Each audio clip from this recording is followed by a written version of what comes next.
The gavel slammed down, the sound echoing in the vast, empty courtroom. It felt final, like the closing of a heavy book. I stood alone in the center of the room, one hand resting on the smooth, cool wood of the witness stand, the other protectively cradling the curve of my belly. It was much bigger now, a testament to time past, to a life growing even as another was being dismantled. They say a marriage is built on trust, a foundation of shared truths and whispered secrets that bind two people together. But they don't tell you what to do when you discover that foundation is a lie, a carefully constructed stage for a play where you were the only one who didn't know your lines. They don't tell you how to survive when the man you promised forever to was secretly planning your end. My name is Eleanor Vance, and this is a story of how I uncovered the truth, and how I learned that sometimes the only way to save your life is to burn down the one you thought you knew. The chill of a late Chicago autumn seeped through the glass walls of O'Hare International Airport. It was the kind of cold that felt personal, wrapping around you like a damp shroud. I watched as my best friend, Sarah, disappeared into the sea of travelers heading towards the security checkpoint, her bright red scarf a final, cheerful wave goodbye. "Call me when you land," I shouted, my voice barely carrying over the cacophony of rolling suitcases and final boarding calls. She gave me a thumbs up before vanishing completely. I should have left then. I should have driven home to our quiet suburban house, to our 4-year-old son, Mikey, and to my husband, Ethan. But I lingered. Lately, home hadn't felt like the sanctuary it was supposed to be. It felt quiet. Too quiet. Ethan had been distant. He wasn't a state attorney, one of the best in the city, and his work had always been demanding. But for the last few months, the late nights at the firm had become the norm, not the exception. The excuses were always plausibly complex probate case, a difficult client, a looming deadline. I was a family physician. I understood demanding careers. I wanted to be a supportive wife, but the distance had crept from his work life into our home. It was in the way his eyes would glaze over when I talked about my day, the way his touch felt preoccupied, mechanical. Even the news of my pregnancy, 12 weeks along now, hadn't elicited the pure joy I'd expected. He'd smiled, hugged me, and said all the right things, but his eyes were somewhere else. I told myself he was just stressed, worried about the added responsibility.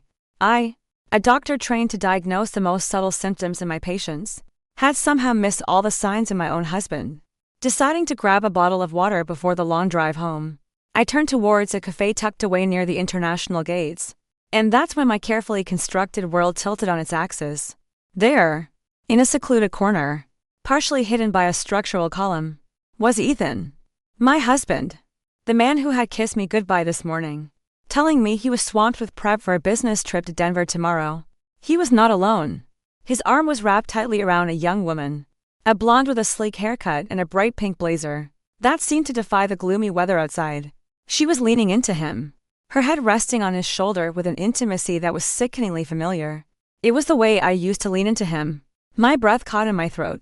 My heart began to pound a frantic, painful rhythm against my ribs. It was Chloe Sterling, his paralegal, 25 years old, ambitious, and, as Ethan had mentioned many times, a real asset to the firm. Chloe has a brilliant mind for details. Chloe organized the files perfectly. Chloe is staying late to help me finish the Henderson brief. It was all so clear now. The late nights, the distance, they weren't just working. I felt a wave of nausea so intense I had to grip the back of a chair to steady myself. This wasn't the gentle morning sickness I'd grown accustomed to. This was the acidic burn of betrayal. 5 years of marriage, our beautiful son, Mikey, a new baby on the way. Did any of it mean anything to him? My first instinct was to march over there, to scream, to throw the bottle of water in my hand into his smug, handsome face. But something stopped me. Maybe it was the doctor in me, the part that always assesses before acting. Or maybe it was a primal sense of self-preservation. I shrank back behind a large sign, my body moving on autopilot, my mind racing to catch up. They hadn't seen me. They were too absorbed in each other. He was murmuring something in her ear, his hand stroking her hair. She laughed. A light, carefree sound that felt like a physical blow. I crept closer, using other passengers as cover, until I was near enough to hear their words, the words that would become the blueprint for my nightmare. Soon, this will all be sorted out, Ethan was saying, his voice a low, confident purr. He squeezed her hand, Once the inheritance clears probate, we'll be set. Chloe shifted, her brow furrowing with a hint of worry. What if she suspects something? With a will? Ellie's great aunt, Catherine, had passed away 2 months ago. She was a wealthy woman with no children of her own, and I was her sole heir. Ethan, as her trusted attorney and nephew-in-law, had handled all the paperwork. He scoffed, a sound of pure disdain. Ellie, she's too trusting. She's a doctor, not a lawyer. She doesn't understand the nuances of estate law. Besides, he added, a cruel smile playing on his lips, she's pregnant now. Emotional, unstable. Even if she figured something out, who would believe her? I pressed my fist against my mouth to stifle a gasp.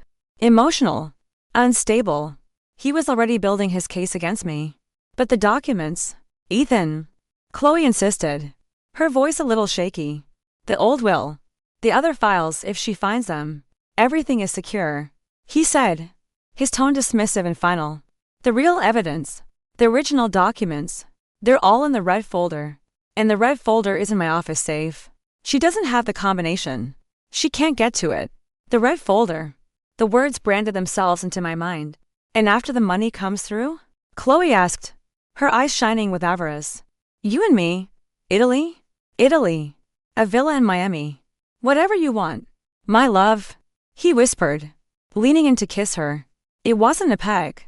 It was a long, passionate kiss that spoke of a shared future. A future built on the ruins of mine. And what about them? She asked when they finally broke apart. Ethan's face hardened. We file for divorce. I'll petition for full custody of Mikey. I'll make the case that she's an unfit mother, mentally fragile after the pregnancy and the grief of her aunt's passing. A kid needs his father. And the new baby? He shrugged, a gesture of such casual cruelty it stole the air from my lungs. We'll see.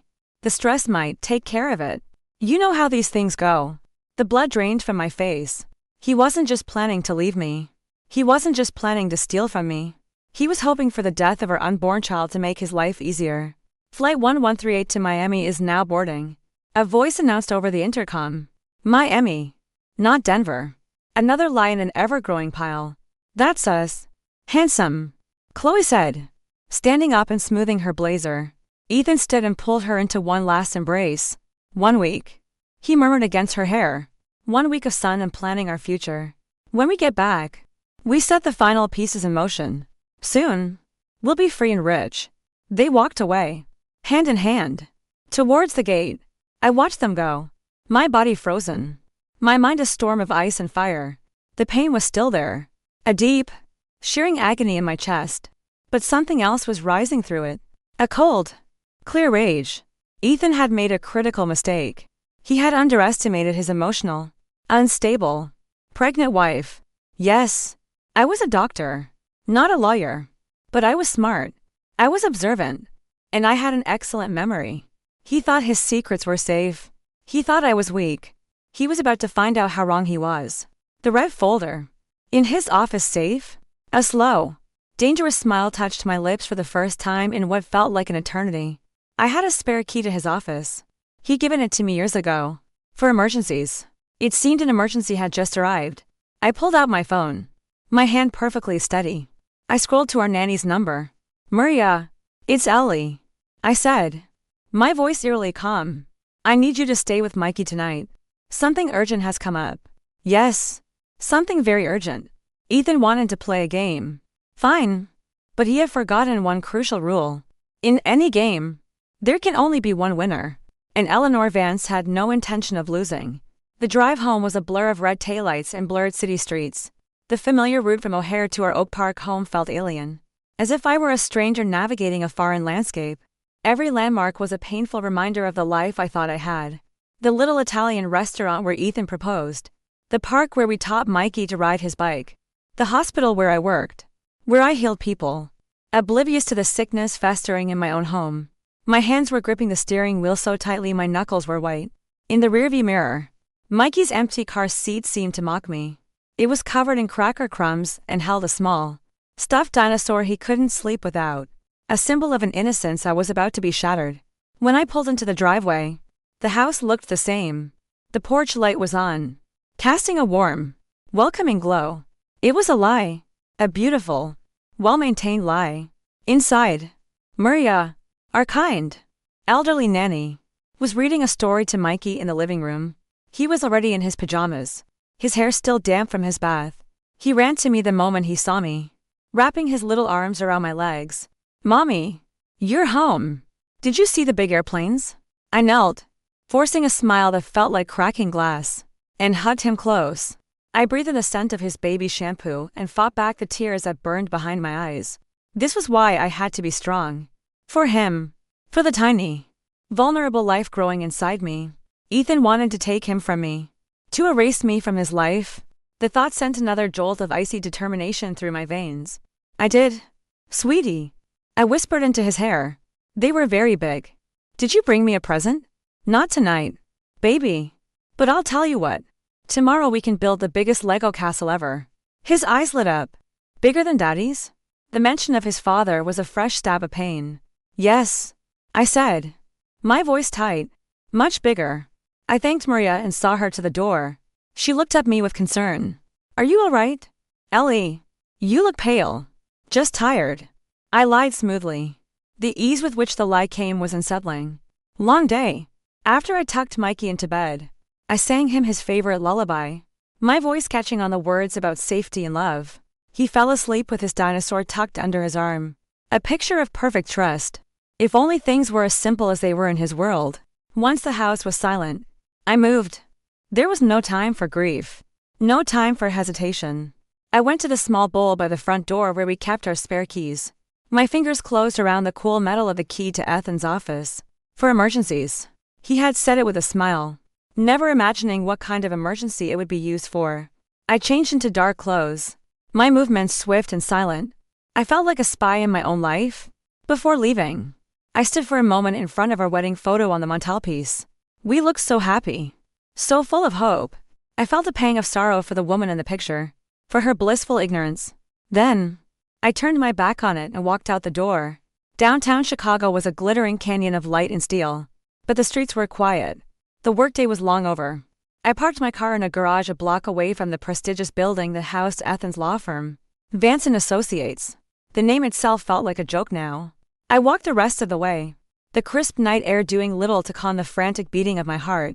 The main lobby was empty, save for a lone security guard reading a newspaper.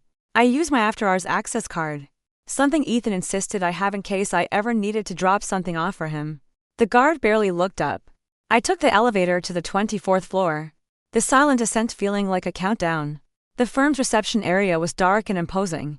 Moonlight streamed through the floor-to-ceiling windows, casting long shadows across the expensive leather sofas and modern art. I walked down the carpeted hallway, my sneakers making no sound. Ethan's office was at the end, a corner suite with a sweeping view of the city. I slid the key into the lock. It turned with a soft click that sounded like a gunshot in the silence. The air inside was thick with the scent of his cologne, a scent that I used to love. That now made me feel sick. His desk was neat, a testament to his meticulous nature. Stacks of files were perfectly aligned.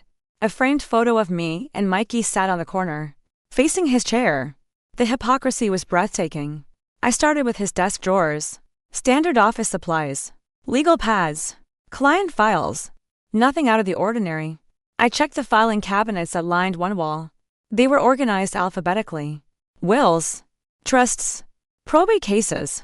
So many names, so many lives reduced to manila folders. But none of them were read. My heart began to sink. What if he'd moved it? What if Chloe had been wrong about where it was kept? Then I saw it. Tucked behind a large, framed print of an abstract painting was the unmistakable square outline of a wall safe. My pulse quickened. She doesn't have the combination. Ethan's words echoed in my head. He was right. I didn't. I stood before the safe, my mind racing. What would he use? Something meaningful to him, yet something he'd assume I'd never guess. He was arrogant. He was sentimental in a self-serving way. I tried our anniversary first. October 24th, 15. The dial spun, but the lock didn't budge. I tried my birthday. Nothing. Then, a cold, sickening thought occurred to me. I thought of Mikey, of his innocent face as he slept, and I thought of the cruel irony that Ethan was so fond of. My fingers, trembling slightly, moved to the dial again. Mikey's birthday. 081 to 19. I turned the handle. With a heavy, well-oiled thud, the safe door swung open. And there it was, sitting on the top shelf. A single, blood-red folder. My breath hitched. I reached in and pulled it out, my hands shaking. The label on the front read, Estate of Catherine M. Hayes, my aunt's name. I opened it on his desk, using the faint light from the city to see. The first document was a last will and testament. It looked official, signed and notarized. It declared that in light of her affection for her devoted nephew-in-law, Ethan Vance, she was leaving her entire estate to him. Her signature was at the bottom. It was a flawless forgery. I knew because I had seen the real will. The one she'd shown me a month before she died. The one that left everything to me. He had stolen my future. But it got worse. Behind the red folder were for others, all the same shade of crimson. I pulled them out one by one. Estate of George T. Henderson. Estate of Anna Peterson. Estate of Samuel Cohen. Inside each was a similarly forged will, leaving vast fortunes to Ethan. He hadn't just betrayed me. He was a predator, preying on the elderly and the grieving.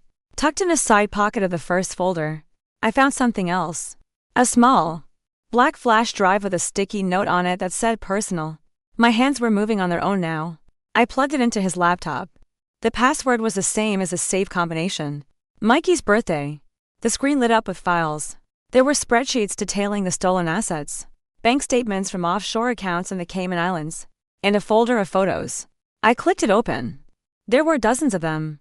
Ethan and Chloe in Miami, on a boat, laughing. Ethan and Chloe in what looked like a hotel room, wrapped in white robes, champagne glasses in hand. The dates on the photos went back over a year. I felt a fresh wave of nausea, but I pushed it down. This was not the time to fall apart. This was the time to gather ammunition. Then I found the last document, tucked at the very back of the safe. It was a legal draft, a petition for custody. It named Ethan Vance as a petitioner and me, Eleanor Vance, as the respondent. I skimmed the pages, my eyes flying over the cold, legal jargon. It painted a picture of a woman unhinged by grief and hormonal imbalance, prone to erratic behavior and emotional outbursts. It claimed I was an unfit mother. It was dated for 3 weeks from now. He had it all planned. He was going to wait for the inheritance money to clear, then serve me these papers, leaving me with nothing. No money, no home, and no son. That was it. The last of my doubt. The last of my pain. Burned away, leaving behind something hard and sharp as a diamond. He had declared war. Now, he would get one. I didn't take anything. Taking the originals would tip him off. Instead, I took out my phone. With methodical precision, I laid each document out on the desk and photographed every single page. The forged wills, the offshore bank statements, the custody petition, the photos of him and Chloe. Every damning piece of evidence. My hands were steady now. I was a doctor collecting specimens for a diagnosis. The diagnosis was clear. My husband was a sociopath. When I was finished, I copied the files from the flash drive onto my phone and then deleted my access history. On his laptop, I carefully placed every document, every folder, back into the safe exactly as I had found it. I closed the heavy door, spun the dial, and pushed the painting back into place. I walked out of his office, locking the door behind me. I rode the elevator down, walked past the still oblivious security guard, and stepped out into the cold Chicago night. As I drove away, the city lights reflected in my eyes, but I wasn't seeing them. I was seeing a battlefield. I was seeing my opponent. He thought I was a pawn in his game. He was about to learn I was the queen. I got home, slipped into the silent house, and went straight to my own laptop. My fingers flew across the keyboard. I wasn't searching for articles on how to cope with infidelity. I was searching for the best, the most ruthless, criminal and divorce attorney in the state of Illinois. The game was on. I didn't sleep. The hours between my return from Ethan's office and the first gray light of dawn were spent in a state of hyper-focused activity, fueled by adrenaline and black coffee. I sat at my kitchen table, the evidence from my phone now meticulously organized into files on my laptop. I printed hard copies of everything: forged wills, the bank statements, the vile custody petition, the photos of Ethan and Chloe on their business trips. I arranged them into neat, damning piles. The sun came up, painting the sky in shades of pink and orange. But the beauty of it was lost on me. It was just a new day. Day 1 of my war. My first call was at precisely 8:30 a.m. to the law office of David Chen. His website was stark, professional, and filled with testimonials praising his aggressive, take no prisoners approach to litigation. He was exactly what I needed. His assistant told me he was booked for weeks, but I was firm.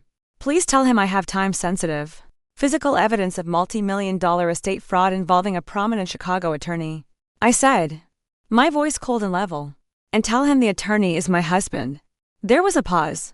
Please hold. Mrs. Vance. 2 minutes later, David Chen's gruff voice was on the line. You have my attention. Can you be at my office at 10? His office was nothing like Ethan's.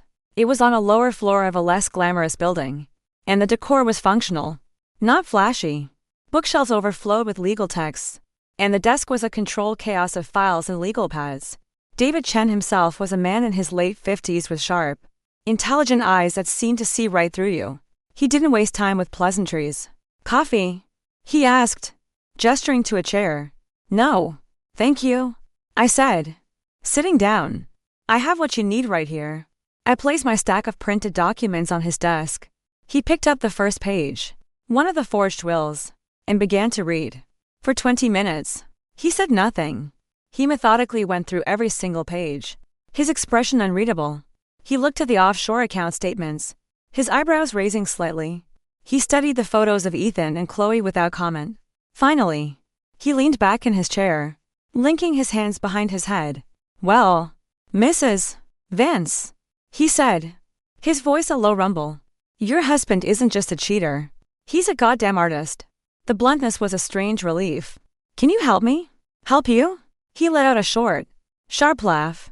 Mrs. Vance, what you have here isn't just a divorce case. This is criminal. This is fraud on an epic scale. Disbarment will be the least of his worries. We're talking about serious prison time. Hearing the words spoken aloud by a legal expert made it all terrifyingly real. A wave of dizziness washed over me. Are you okay? He asked, his tone softening slightly. You look pale. I'm pregnant, I said quietly. He knows. It's part of his plan to prove I'm unstable. Chen's face hardened. He leaned forward, his eyes locking onto mine. All right, here's what we're going to do. First, we need to move fast and we need to be silent. He cannot know that you know. Not yet. The element of surprise is our greatest weapon. He laid out the strategy. First, he would draft the divorce papers and the petition for an emergency restraining order to protect me and my assets. But we wouldn't file them yet. Second, we needed more than just pictures. We needed a professional to dig deeper. I work with a private investigator, he said, scribbling a name and number on a pad. Detective Frank Miller. He's the best. Ex-CPD. Knows all the tricks. I want him to do a full financial workup on your husband and his girlfriend. Find every hidden asset, every shell corporation, every dollar they've stolen. My next stop was a small, discreet office in a nondescript building. Frank Miller was the opposite of David Chen. Where Chen was sharp and polished, Miller was rumpled and weary, with the tired eyes of a man who'd seen the worst of human nature and wasn't surprised by any of it. I explained the situation again, more concisely this time. He listened, nodding slowly, sipping from a styrofoam cup of coffee that looked like it had been brewed hours ago. So, the lawyer husband thinks he's smarter than everyone. Miller grunted when I finished. Classic story. They're the easiest to catch. Their arrogance makes them sloppy. I hired him on the spot, transferring a hefty retainer from my personal savings account, an account Ethan knew nothing about. I want to know everything, I told him. I want to know where they are right now in Miami. I want to know who Chloe Sterling is, who her family is, what she eats for breakfast. I want every dirty secret you can find. Miller gave me a grim smile. For this price, ma'am, I'll find out her favorite color in kindergarten. The rest of the day was the hardest part. I had a list of names from the red folders, the children and grandchildren of the people Ethan had robbed. I sat in my car in a quiet parking lot, the list shaking in my hand. I was about to do to them what had been done to destroy their perception of reality, bring chaos into their lives. But I had no choice. They were victims, just like me. We were stronger together. I took a deep breath and dialed the first number. It belonged to an Arthur Henderson, the son of the man whose forged will I'd found. A cautious voice answered. Hello, Mr. Henderson. My name is Dr. Eleanor Vance. I know this is going to sound strange, but I need to speak with you about your late father's estate. My father's estate was settled months ago, he said, his voice laced with suspicion. He left everything to his business partner. Who is this? Your father's attorney was my husband, Ethan Vance, I said, keeping my voice steady. And I have reason to believe I know. I have proof that the will he executed was a forgery. Your father intended to leave his assets to you. There was a long, heavy silence on the other end of the line. This is some kind of sick joke. A scam. It's not a scam. Mr. Henderson. Did your father ever mention a red folder? Another pause. Longer this time. How? How could you know about that? He always kept his most important papers in a red leather folder. Because my husband has it, I said softly, along with several others. Your father isn't his only victim. I spent the next 3 hours in my car, making one gut-wrenching call after another. The reactions were all the same: disbelief, anger, suspicion. And then, as I provided small, irrefutable details I couldn't possibly know otherwise, a slow, dawning horror. By the end of the day, I had spoken to the families of all 4 victims. I had an army. A grieving, furious army. That evening, as I was giving Mikey his bath, my phone rang. The screen lit up with Ethan's face. My heart hammered against my ribs. I took a deep, steadying breath. Showtime. Hey, you, I answered, forcing a warmth into my voice that I didn't feel. Hey, my love. His voice was relaxed, carefree. I could hear the faint sound of waves in the background. How are my 2 favorite people? Liar. My mind screamed. We're good, I said, splashing some water playfully at Mikey. Mikey just finished building a skyscraper out of blocks. He misses his daddy. I miss him too. I miss you. This conference is a total bore. All spreadsheets and tax law. The casual ease of his deception was chilling. He was probably sitting by a pool, Chloe in a bikini beside him, sipping a cocktail he paid for with stolen money. Well, try to have a little fun, I said, my voice sweet as poison. You work so hard. You deserve a break. How are you feeling? Any morning sickness? A little bit this morning. But I'm okay now. The baby and I are just fine. No thanks to you. Good. I can't wait to be home. I'll be back on Friday. Late. Don't wait up. Okay. We love you. The words tasted like ash in my mouth. I love you more, he said. Then he hung up. I put the phone down, my hand trembling. I had done it. I had played the part of the loving, unsuspecting wife. He had no idea the ground was about to open up and swallow him whole. I looked at my son, who was happily making a beard out of soap bubbles. His innocence was a beacon in the darkness that had become my life. I would protect that innocence with everything I had. Ethan thought he was in control. He thought he was the one setting the trap. But he was wrong.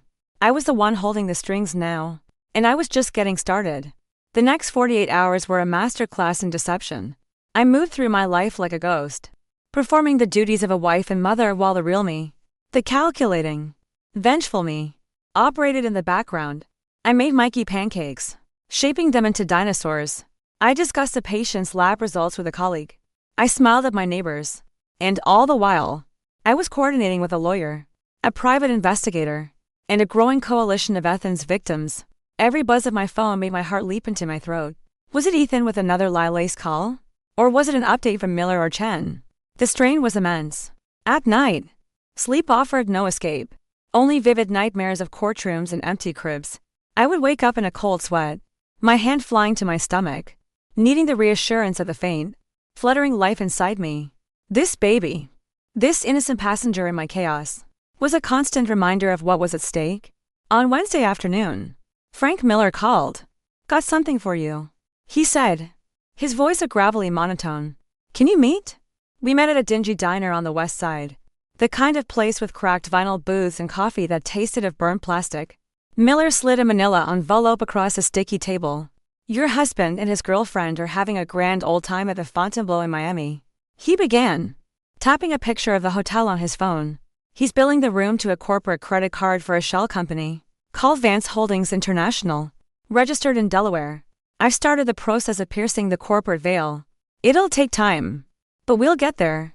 I nodded, absorbing the information. What about her? Chloe Sterling. Miller took a long sip of his coffee. She's interesting. Clean record. Grew up in Naperville. Middle-class family. Put herself through Loyola Law at night while working as a receptionist. Ambitious girl. But that's not the interesting part. He pushed a sheet of paper out of the envelope. It was a printout from a social media page. A smiling, happy couple stood under a canopy of autumn leaves. The man was handsome in a wholesome, boy next doorway. The woman was Chloe. On her finger was a diamond engagement ring. The caption read, "I can't wait to marry my best friend. I Sadie Suntobem Speeders." The name on the profile was Mark Peterson. I stared at the picture, my blood running cold. She's engaged? Yep. Miller grunted. To a high school history teacher and football coach out in the suburbs. Looks like a real stand-up guy. Judging by the posts, they've been together for 5 years. He has no idea his blushing bride-to-be is sunning herself in Miami with her married boss. The revelation hit me with the force of a physical blow. There was another victim. An innocent man whose life was about to be obliterated. Just like mine. Ethan wasn't just destroying his own family. He was helping Chloe destroy hers. The sheer scope of their selfishness was staggering.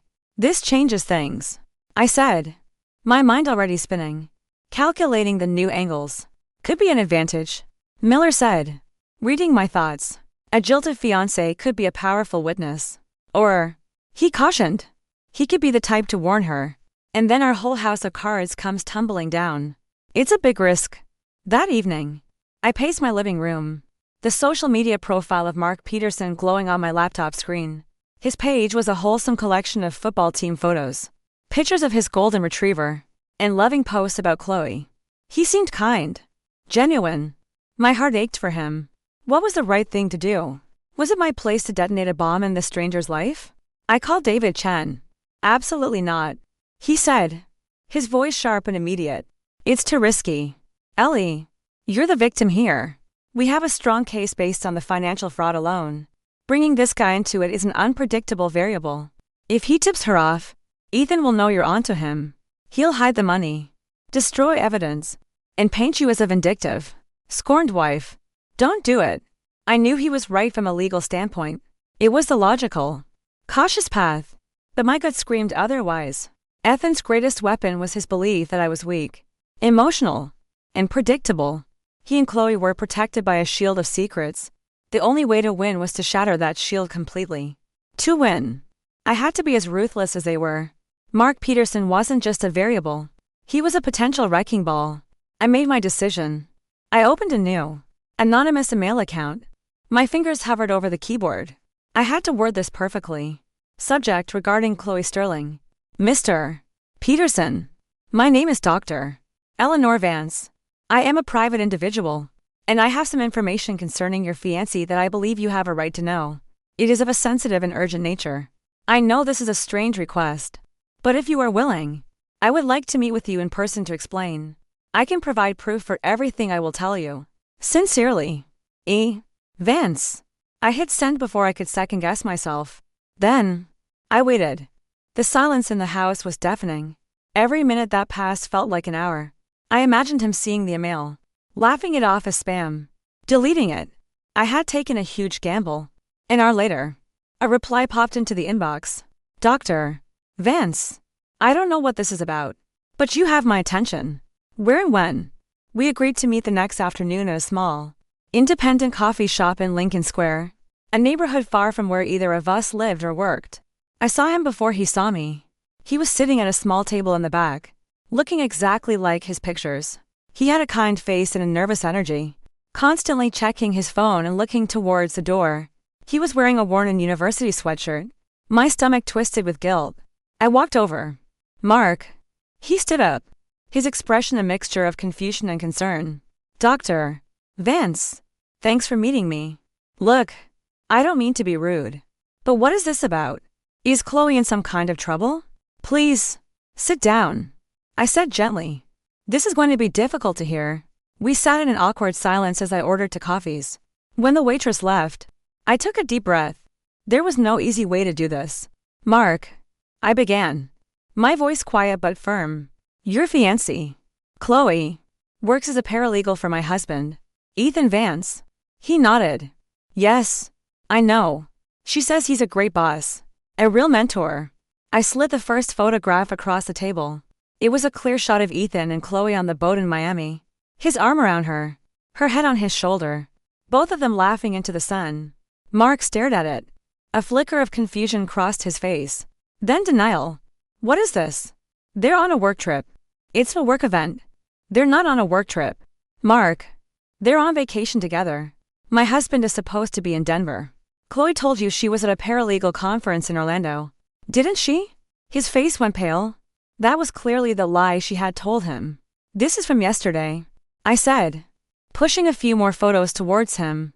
The two of them kissing by a hotel pool. Another of them walking on the beach, holding hands. His hand, which had been resting on the table, slowly curled into a fist. The denial in his eyes was being replaced by a dawning, horrified understanding. They're having an affair, he whispered, the words sounding foreign and painful on his tongue. For how long? For over a year, I said, my heart breaking for him.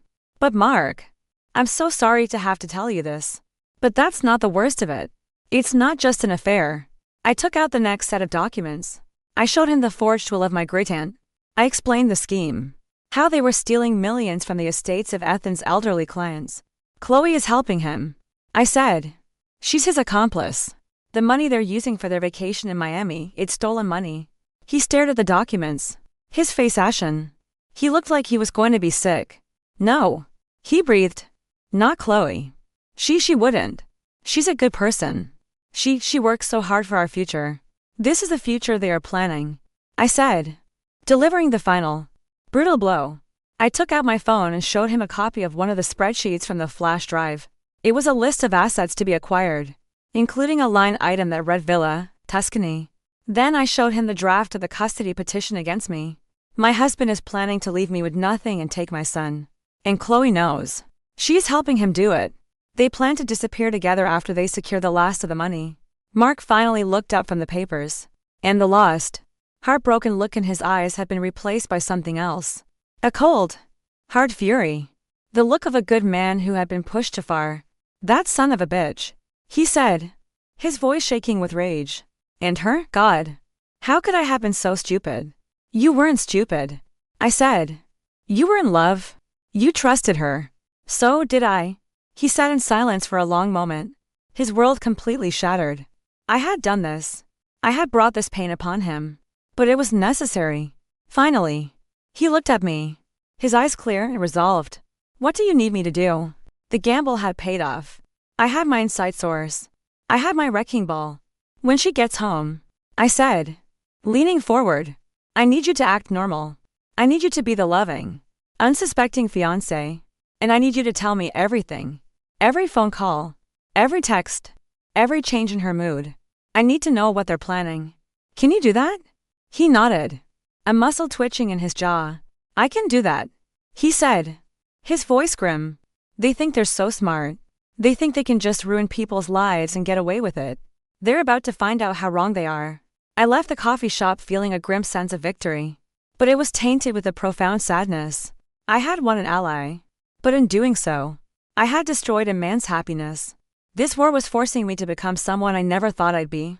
Someone cold, calculating, and capable of inflicting pain to achieve my goals. I looked down at my stomach, a silent apology to the child within. This wasn't the world I wanted to bring them into, but it was the world I would fight to protect them from. Thursday was the longest day of my life. I was a puppet master, pulling strings from my quiet suburban home, while my body screamed in protest. Every meal was forced down. Every conversation felt like a performance. I lived in a state of suspended animation, waiting for Mark's call, waiting for Friday, waiting for the end. Mark called that evening, his voice a strained whisper. She's on her way to meet me for dinner, he said. She's been texting me all day. So happy. Says the conference was a huge success, and she might be in line for a promotion. The bitterness in his voice was a corrosive acid. A promotion. God. Stay strong, Mark, I urged, my own voice barely holding steady. Just one more day. We just need to get through one more day. I know. It's just, hearing her voice. So cheerful and normal. It's like I don't even know who she is anymore. You don't, I said, the words tasting like poison. Neither of us did. After I hung up, the full weight of the week crashed down on me. I put Mikey to bed, reading him 3 stories instead of the usual one, delaying the moment I would be alone with my thoughts. After kissing his warm, sleeping forehead, I walked into the dark living room and sank onto the sofa. The silence was a physical presence. My entire life, my home, my family, had become a battleground, and I was a sole soldier left on the field. That's when the pain hit. It was a sharp, sudden cramp in my lower abdomen, so intense it stole my breath. I doubled over, a strangled gasp escaping my lips. Panic, cold and sharp, lanced through me. No, not the baby. Please, not the baby. Another wave of pain washed over me, more severe this time. I stumbled to the bathroom, my legs trembling, and saw the one thing I had been dreading. Blood. The world narrowed to a pinprick of terror. I fumbled for my phone, my fingers slick with a cold sweat, and dialed my obstetrician's emergency line. I'm 12 weeks pregnant. I gasped to the on-call doctor. I'm bleeding. His voice was calm, professional, but it did little to quell the hurricane of fear inside me. You need to go to the emergency room. Dr. Vance. Right now. Somehow. I called Maria, my voice shaking so badly I could barely form the words, begging her to come and stay with Mikey. Then I was in my car, driving through the dark streets, every cramp a fresh wave of terror. This was my punishment. This was the price for my rage, my deception. In my quest for justice, I was losing my child. Ethan's casual, cruel words from the airport echoed in my head. The stress might take care of it. He was getting his wish. The emergency room was a blur of fluorescent lights and hushed, urgent voices. They put me in a curtained-off bay, a place of profound loneliness. A nurse took my vitals, her expression carefully neutral. I was no longer a doctor. I was just another terrified patient. My fate in the hands of others. The wait for the ultrasound felt like a lifetime. Lying on the gurney, staring at the acoustic tile ceiling, I had never felt more alone or more powerless. When the technician finally arrived and moved the cold, gel-covered wand over my belly, I held my breath. I didn't dare look at the screen. I just watched her face, searching for any flicker of hope or despair. She was silent, her brow furrowed in concentration. The silence stretched, thin and taut, until I thought I would break. And then, I heard it. A sound like tiny, galloping horses. Faint, but fast and strong. A heartbeat. Thump, thump, thump, thump. A sob, raw and ragged, tore from my throat. It was a sound of grief and relief and 1,000 other emotions all tangled together. The baby was alive.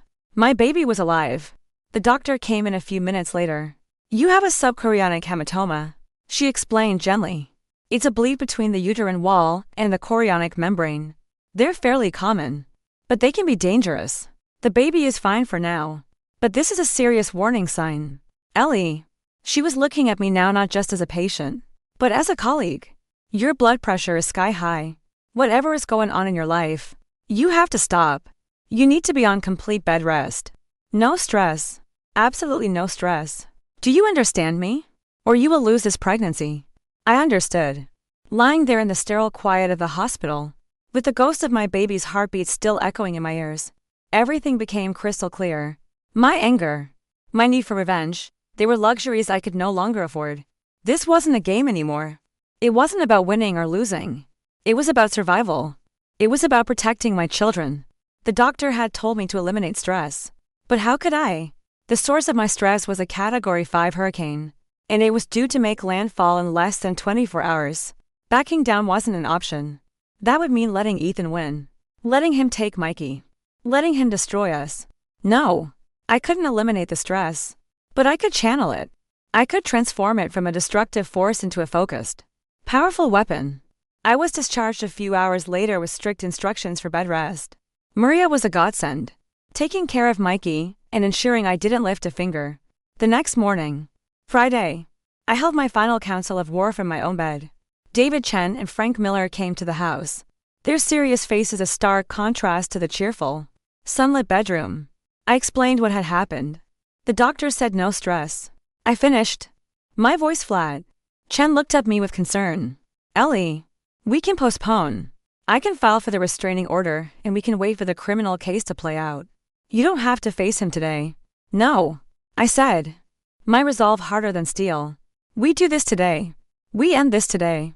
He has caused enough damage. I will not let him threaten the life of another one of my children. We stick to the plan. My stillness seemed to convince them more than any shouting could have. They saw it in my eyes. The woman who had walked into their offices a few days ago was gone. In her place was a mother protecting her young. And there was no more dangerous creature on earth. We went over the final timeline. Miller had tracked their flight. Ethan and Chloe were scheduled to land at O'Hara for 15 p.m. The moment their plane touches down, Chen said, holding up his phone, I file everything electronically. The divorce petition, the motion to freeze every known asset, the request for an emergency custody order, and a kick-out order to remove him from this house. By the time he gets through baggage claim, he'll be a defendant in 3 civil suits, and his life as he knows it will be over. I've spoken with a contact in the DA's office. Chen continued. I gave them an anonymous tip, outlining the evidence. They're intrigued. Once my civil filings go public, it will give them probable cause to get a warrant. They'll be ready to raid his office by the end of the day or first thing Monday morning. My team will be at the airport. Miller added. We'll tail them. We need to know if they go home together or separately. He'll go to his office, I said with certainty. He'll want to check on his precious red folders. He's arrogant. He'll think everything is safe. And that was where I would be waiting. After they left, I did the hardest thing I'd had to do all week. I packed an overnight bag for Mikey. Then I sat him down on my bed. Hey, sweetie, I said, stroking his soft hair. Mommy needs to go do something very important for our family this afternoon. So, you're going to have a special sleepover at Auntie Sarah's house. Won't that be fun? His face fell. But I want to stay with you. I know, baby. And I'll miss you more than anything. But this is something Mommy has to do for you. And for the new baby. To keep us all safe. I hugged him tightly, breathing in his scent, memorizing the feel of his small body in my arms. I love you to the moon and back. I love you more. He mumbled into my shoulder. After Sarah picked him up, the house fell into a profound silence. It was clean. It was empty. It was ready. I showered and put on a simple, dark dress. I looked at myself in the mirror. There were dark circles under my eyes, and my face was pale. But my gaze was steady. I placed a hand on my belly. We were ready. At 4:17 p.m. My phone buzzed with a text from Miller. Wheels down. It was time. I picked up my car keys and walked out of the house I had shared with my husband, the home he had planned to tear me from. I didn't look back. I drove not towards O'Hare, but towards the glittering downtown skyline, towards the heart of his dark empire. The trap was set. The hunters were in position, and the prey was walking right into it. The 24th floor reception area of Vance and Associates was a steady and hushed, late Friday afternoon tranquility. A few junior associates milled about, looking tired but relieved that the week was over. They nodded at me with polite, unsuspecting smiles as I walked in. To them, I was just the boss's wife, a familiar, benign figure. They had no idea I was a Trojan horse, bringing war within their gates. I didn't go to Ethan's office. Instead, I went to the small, elegant conference room that overlooked Michigan Avenue. From here, I had a clear view of the elevator bank. I sat at the head of the long, polished mahogany table, my hands folded calmly in front of me. I had called David Chen before I left the house. It's time, was all I'd said. Godspeed, Ellie, he had replied. I'm hitting send right now. So I knew. As I sat there, a flurry of electronic notifications was lighting up the phones of Ethan's partners and legal assistants. His life was unraveling in real time, one digital summons at a time. The quiet in the office wouldn't last long. A text from Miller came through at 5:10 p.m. He's in the building. Heading up. She's not with him. Dropped her at her apartment. My heart began to pound a slow, heavy rhythm, like a war drum. This was it. The culmination of every sleepless night, every lie, every ounce of pain and rage. I took a deep, steadying breath, placing a hand on my belly. We're okay, little one. We're almost through this. The elevator chimed. A moment later, Ethan strode into the reception area. He looked tan and relaxed from his week in Miami, a stark contrast to my pallor. He was carrying his briefcase, smiling and greeting his staff.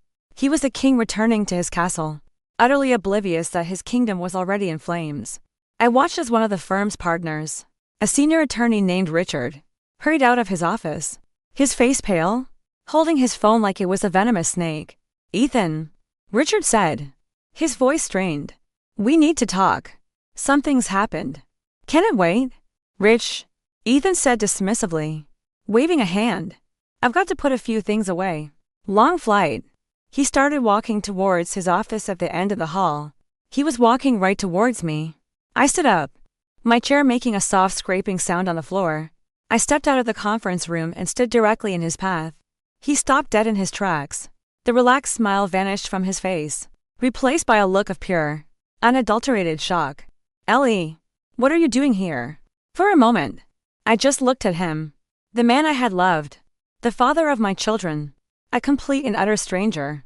"Hello, Ethan," I said, my voice unnervingly calm. "Did you have a nice trip to Denver?" The color drained from his face. He knew.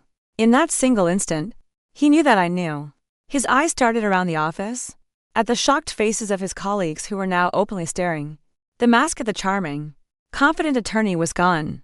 All that was left was the cornered animal. "What is this?" he hissed, taking a step towards me. "What have you done?" "Me?" I let out a small, humorless laugh. "I haven't done anything. I just decided to stop letting you do things to me." His phone buzzed in his hand. Then again. And again. He glanced down at the screen, and I saw his eyes widen in panic as he read the subject lines of the emails flooding his inbox. "Notice of lawsuit. Emergency motion to freeze assets. Petition for dissolution of marriage. You," he whispered, his voice shaking with a rage that was quickly replacing his fear. "You did this? I told you I was going to build a bigger castle." "Daddy," I said, my voice dropping to a near whisper that only he could hear. It was a twisted echo of my promise to Mikey. A secret. Final stab of the knife. He looked at me with pure hatred. "You have no idea what you've done," he snarled. "You think you can win against me? In my world, I will bury you. I will take Mikey, and you will never see him again. I will leave you with nothing. You already have nothing." "Ethan," I said, my voice ringing out clearly in the now silent office. "Because it was never yours to begin with." Right on cue. As if summoned by the drama, the elevator chimed again.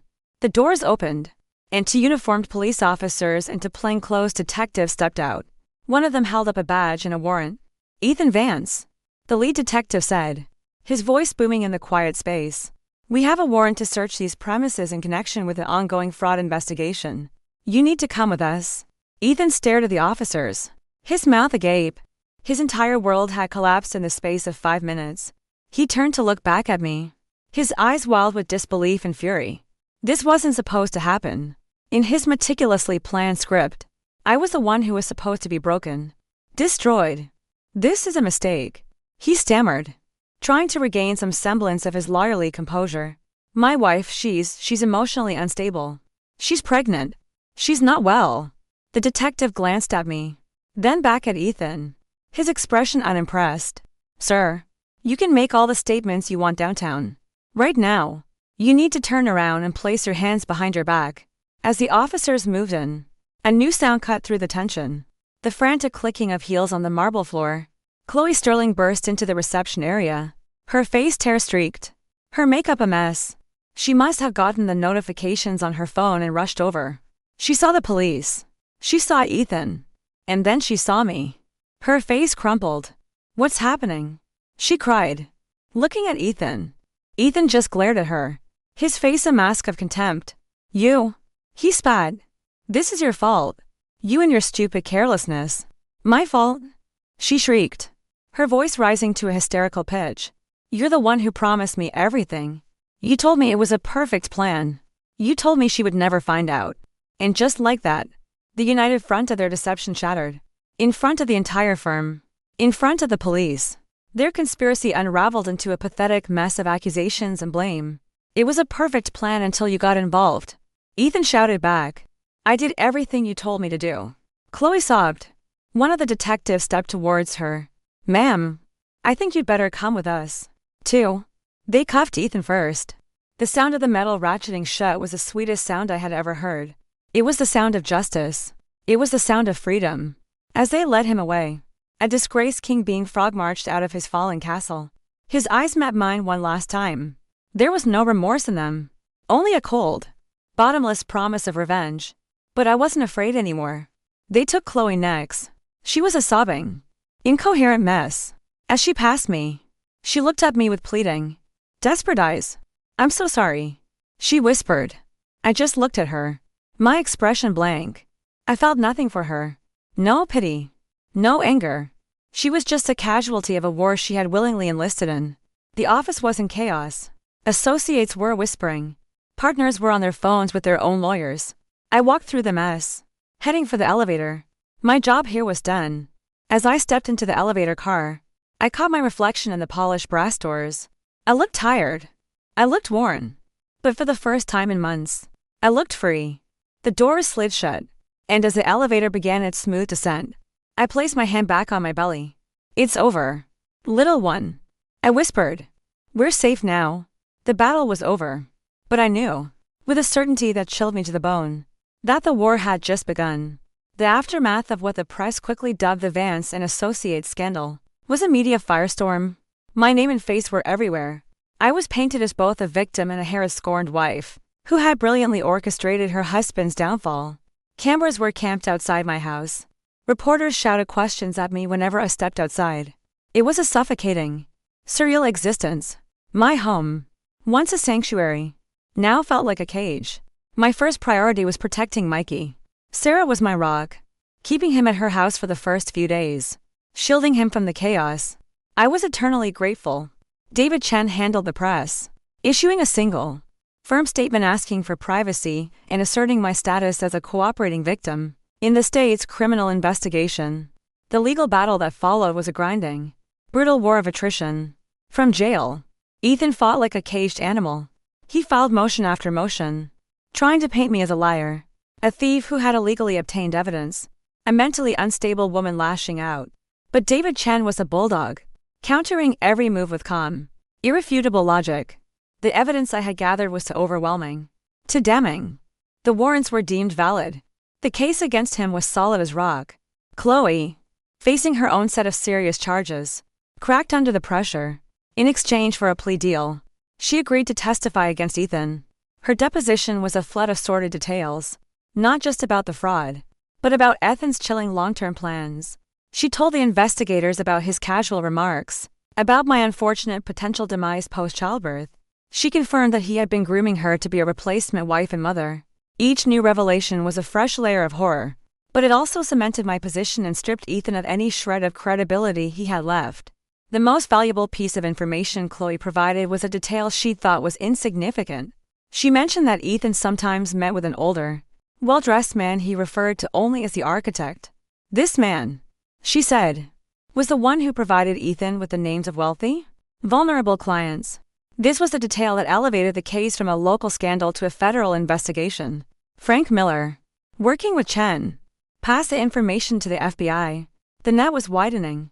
Through it all, I focused on building a fortress around myself and my children. The court had granted my kick-out order, and I had the locks changed on the house. I began the painful process of purging Ethan from our lives. I packed up his clothes, his books, his awards, boxing up the life we had shared and storing it in the garage, like an artifact from a dead civilization. Each object was a memory, a reminder of a lie. It was agonizing, but necessary. The only person outside of my legal team and Sarah whom I saw regularly was Mark Peterson. His life had been shattered just as mine had. The engagement was off, his heart broken. He called me a few weeks after the arrests. I wanted to thank you," he said, his voice heavy. "You didn't have to tell me. You could have just let me walk into that sham of a marriage. You saved me. You helped me." "Mark," I said, "I couldn't have done it without you. We met for coffee." To survivors comparing notes from the same shipwreck, we found a strange, quiet comfort in each other's company. There was no pretense, no need to explain the sadness that clung to us both like a shroud. We just understood. He was a good, kind man, and seeing him helped restore a small piece of my faith in humanity. As the months dragged on, a new, fragile routine began to emerge. The media frenzy died down. I returned to work part-time at the clinic, finding solace in the simple, honest act of caring for others. My pregnancy advanced, my belly swelling into a proud, protective curve. I was creating life in the midst of so much destruction. A small act of defiance against the darkness. The civil cases were settled first, with Ethan's assets frozen and the evidence against him irrefutable. His lawyers advised him to avoid a trial. The families he had defrauded received every penny of their stolen inheritances, plus damages. My own divorce was finalized in a quiet, anticlimactic hearing. I was granted full custody of Mikey and the unborn child. The house was mine. I was officially, legally, free. But I didn't feel free. A shadow still lingered. The criminal trial was yet to come. Ethan was still out there. A threat, even from behind bars. The trial began in the spring. The courtroom was packed. Seeing Ethan for the first time in months was jarring. He had lost weight. His expensive suit couldn't hide the gauntness of his face or the cold fury in his eyes. He refused to look at me. But I could feel his hatred like a physical force across the room. I was the prosecution's star witness. When I took the stand, a hush fell over the courtroom. I looked out and saw the faces of the families Ethan had destroyed. I saw Arthur Henderson. I saw Samuel Cohen's daughter. I saw them. And I found my strength. My testimony was clear, concise, and unshakable. I recounted the night at the airport, the discovery in his office, the lies, the betrayal. Ethan's lawyer tried to rattle me, to paint me as a woman scorned, a vindictive spouse. Mrs. Vance, he said in a silky, condescending tone, isn't it true that you were jealous of my client's relationship with Ms. Sterling? Isn't this entire case simply an elaborate act of revenge? I met his gaze without flinching. My husband's infidelity was a deep personal betrayal. I said, my voice steady. But this case is not about that. This case is about the 4 families in this room whose trust he violated. It's about the elderly clients he preyed upon. It's about the rule of law, which he, as an officer of the court, swore to uphold and then systematically dismantled for his own personal greed. I turned my head slightly and looked directly at the jury. And yes, it is also about the fact that he was willing to take my own son from me and expressed a hope that our unborn child would die, simply to make his new life more convenient. So no, sir, this is not about jealousy. This is about justice. The courtroom was silent. The lawyer had no more questions. The verdict came 2 days later. Guilty.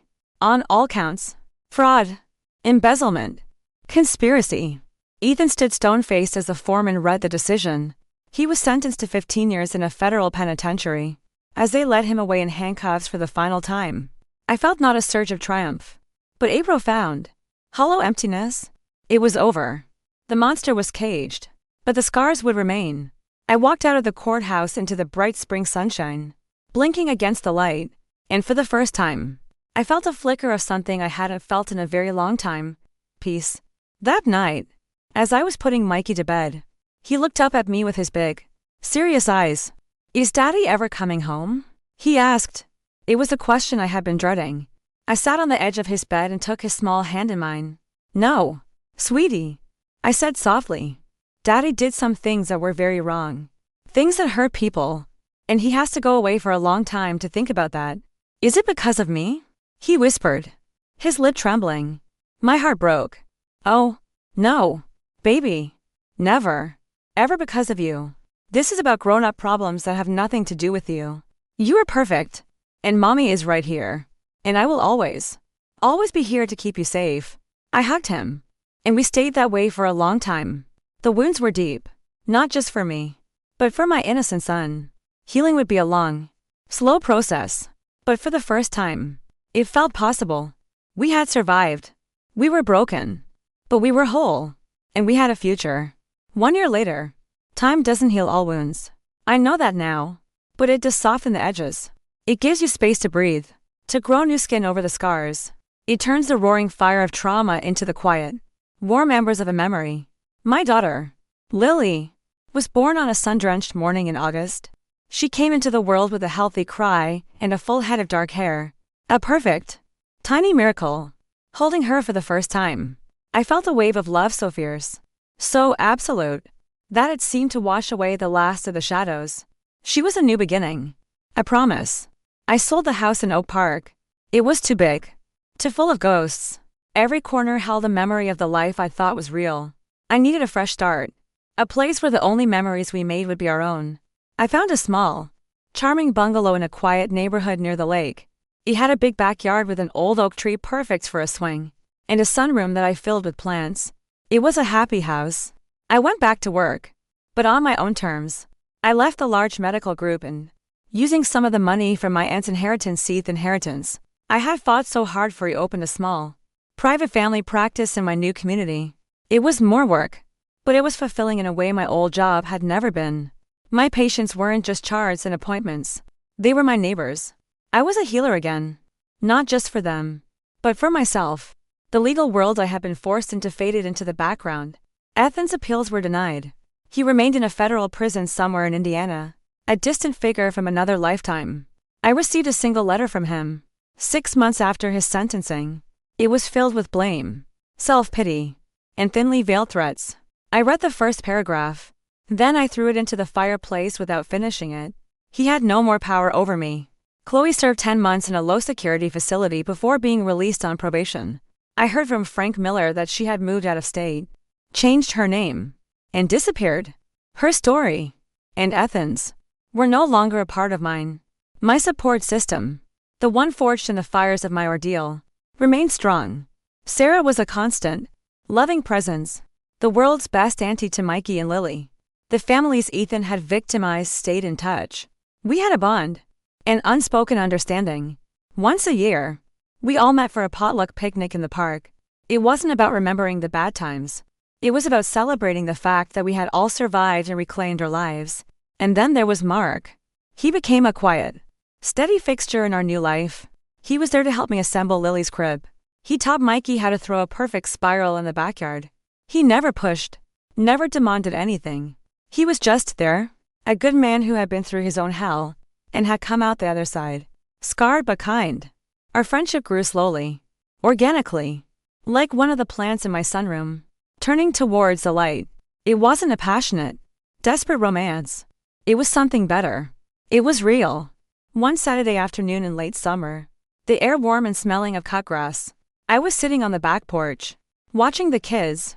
Mikey, now a confident 5-year-old, was pushing Lily gently on the swing we had hung from the old oak tree. Her delighted giggles were the most beautiful sound in the world. The scene was so simple, so profoundly peaceful, that it brought tears to my eyes. This was it. This was everything I had fought for. The back gate opened, and Mark walked in, carrying a pitcher of lemonade into glasses. He didn't have to knock anymore.